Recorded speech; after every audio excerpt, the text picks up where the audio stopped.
बुद्धिमान व्यक्ति ये 10 बातें किसी को भी नहीं बताते।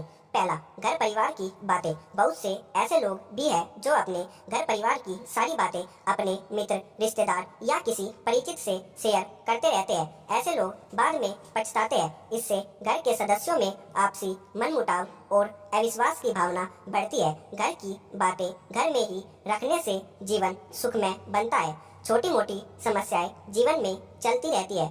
पति पत्नी का संसार व्यवहार गोपनीय रखना चाहिए। बहुत से मूर्ख लोग अपनी पत्नी के साथ उनका व्यवहार कैसा है यह भी दूसरों को बताते रहते हैं। आप अपने परिवार की बातें हमेशा गुप्त रखें, अन्यथा सुनने वाले तो मजे लेकर हट जाएंगे, लेकिन आप पछताएंगे। दूसरों की सहानुभूति हासिल करने के लिए आप कुछ समय के लिए जरूर राहत महसूस कर सकते हैं, लेकिन इससे आपकी कमजोरी ही प्रदर्शित होती है। दूसरा, घर का रहस्य। बहुत से ऐसे लोग हैं जो अपने घर में हर किसी की एंट्री करा देते हैं और घर के कोने कोने से सभी को अवगत करा देते हैं। जो लोग आपके विश्वास पात्र हैं उन्हें जरूर इसकी छूट दी जा सकती है, लेकिन हमने देखा है कि बहुत से ऐसे लोग भी आपके घर में घुसकर उसे देखना चाहेंगे जिनसे आपका कोई खास संबंध नहीं है। हालांकि जिस पर आप विश्वास कर रहे हैं वह कितना सही है यह भी देखना जरूरी है। पुराने समय में लोग संयुक्त परिवार में रहते थे और उनके घर भी बड़े होते थे। ऐसे में यह धारणा प्रचलित हुई कि किसी को अपने घर का रहस्य नहीं बताना चाहिए। सभी के कमरे अलग अलग होते हैं और सभी का अपना व्यक्तिगत जीवन होता है। हालांकि यदि आपके रिश्तेदारों को छोड़कर आपके यहाँ कोई आता जाता रहता है तो यह सुनिश्चित करें कि उसका आना जाना ड्राइंग रूम तक ही सीमित रहे। तीसरा, आपका धन। लोग जानना चाहते हैं कि आप कितना कमाते हैं। यदि आप सीधे सीधे नहीं बताएंगे तो ये लोग दूसरे तरीके से पूछताछ करके अनुमान लगा लेंगे। हालांकि आप अपने धन को जितना हो सके गोपनीय रखेंगे तो आपके लिए ही अच्छा होगा। इसलिए नहीं कि लोग कर्ज मांग लेंगे और फिर लौटाएंगे नहीं। इसके और भी कई कारण हैं।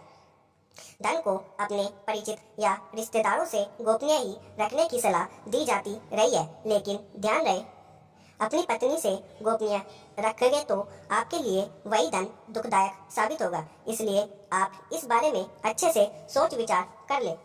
चौथा, अपना अपमान। यदि सार्वजनिक रूप से आपका अपमान किया जा रहा है तो उसका जमकर प्रतिकार करें। फिर भी व्यक्ति को बहुत से मामले में कभी कभी मजबूरीवश अपना अपमान झेलना पड़ता है। अपमान को दिमाग में ज़्यादा दिन तक नहीं पाले, बल्कि इस पर विचार करें कि दोबारा कोई आपके साथ ऐसा नहीं कर पाए। यह भी याद रखें कि यदि आप अपने अपमान को प्रचारित करेंगे तो फिर लोग आपका अपमान करने लगेंगे, क्योंकि लोगों को आपके साथ कभी सहानुभूति नहीं रहती है। जो लोग किसी की सहानुभूति अर्जित करना चाहते हैं वह अपने अपमान के बारे में किसी से चर्चा करते हैं। पांचवा, अपनी अयोग्यता या कमजोरी। हालांकि बहुत सी जगह या मामले में इसे गोपनीय रखना घातक भी सिद्ध हो सकता है, लेकिन बहुत से मामले में इसे उजागर करने से आपको लोग कमजोर समझकर आपके साथ गलत व्यवहार करने लगेंगे या आपको मानसिक रूप से दबाने लगेंगे। इसलिए इस बारे में आप अच्छे से विचार कर ले कि कब कहाँ कौन सी कमजोरी गोपनीय रखना है। कमजोरी और अयोग्यता में फर्क करना भी सीखें। छठा, मन की बात। मन में बहुत सी ऐसी बातें होती है जिनको जग जाहिर करने से आप अपने आसपास संकट खड़े कर सकते हैं। हो सकता है कि आपके मन में किसी बात को लेकर अवसाद हो, क्रोध हो या घृणा हो। मन में हजारों तरह के विचार उत्पन्न होते हैं, लेकिन बुद्धिमान मनुष्य उन्हीं विचारों को व्यक्त करता है जो उसके हित में होते हैं। लेकिन इस तरह की बातों को जग जाहिर करने से आपके संबंध में लोग एक तरह की राय बनाना शुरू कर देंगे और फिर लोग आपकी अच्छी बातों को नहीं सुनेंगे, आपके उस गुस्से या फ्रस्ट्रेशन की ही चर्चा करेंगे। आपके 10 अच्छे कार्य उस एक मन के विकार के सामने कमजोर पड़ जाएंगे। सातवां, गुरु मंत्र, साधना या तप। यदि आपके किसी योग्य गुरु से दीक्षा ली है तो उसके द्वारा दिया गया गुरु मंत्र गोपनीय रखें। हालांकि गुरु मंत्र कई प्रकार के होते हैं, जैसे किसी ने आपको कुछ ज्ञान दिया या कुछ हुनर सिखाया, वह भी गुरु मंत्र है। इसके अलावा यदि आप किसी भी प्रकार की साधना, तप या ध्यान कर रहे हैं तो उसे भी गोपनीय रखें, अन्यथा वह निष्फल हो जाएगी। इस संबंध में गोपनीयता से ही लाभ मिलता है। दवा। यदि आप किसी भी प्रकार की दवाई खाते हैं तो उसे गोपनीय रखें। माना जाता है कि दवा का असर भी तब तक रहता है जब तक वह गोपनीय है। हालांकि कुछ लोग इसे इत्तेफाक कह सकते हैं, लेकिन प्राचीन काल में हो सकता है कि यह किसी विशेष रोग या औषधि के लिए कहा गया हो। पहले के लोग कुछ दुर्लभ वनस्पति के जानकार भी होते थे। बहुत से लोग कहते हैं कि यदि आप दारू भी पीते हैं तो वह भी तब तक उचित है जब तक उसकी गोपनीयता भंग न हो। जिस दिन लोगों को उसके बारे में पता चलता है, समझो उसी दिन से आपका पतन भी शुरू हो जाता है।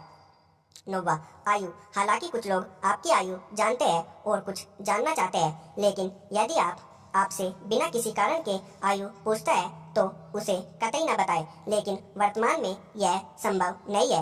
लाइसेंस, पासपोर्ट या अन्य किसी कार्य के लिए फॉर्म भरने के लिए इसका खुलासा करना ही होता है। लेकिन कभी कभी ऐसे मौके या स्थान होते हैं जहां आयु बताना जरूरी नहीं होता। आजकल अनजान लोग भी आयु पूछ लेते हैं कि कितने वर्ष के हैं आप। 10वां और आखिरी और सबसे ज़्यादा इम्पोर्टेंट, दान पुण्य। आपने जो भी दान दिया है उसे गुप्त रखेंगे तो ही उसका लाभ मिल सकता है। गोपनीय दान देवताओं की नज़र में रहता है और जिस दान का बख्यान किया जा रहा है उसका फल निष्फल हो जाता है। होपफुली आपको वीडियो अच्छी लगी होगी। मिलेंगे अगली वीडियो में।